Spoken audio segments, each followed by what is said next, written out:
எங்கே வாழ்க்கை தொடங்கும், அது எங்கே எவ்விதம் முடியும்?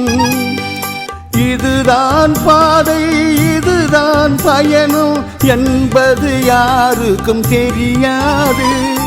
எங்கே வாழ்க்கை தொடங்கும், அது எங்கே எவ்விதம் முடியும்?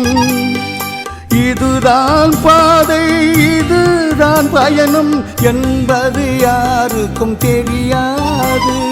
பாதையெல்லாம் மாறி வரும், பயணம் முடிந்துவிடும். மாறுவதை புரிந்து கொண்டால் மயக்கம் தெளிந்துவிடும். நினைப்பதெல்லாம் நடந்து விட்டால் தெய்வம் ஏதுமில்லை.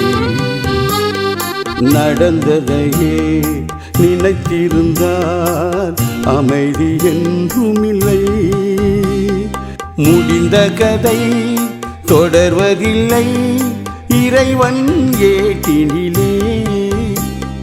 தொடர்ந்த கதை முடிவதில்லை, மனிதன் வீட்டினிலே. நினைப்பதெல்லாம் நடந்து விட்டால் தெய்வம் ஏதுமில்லை. நடந்ததையே நினைத்திருந்தால் அமைதி என்றுமில்லை.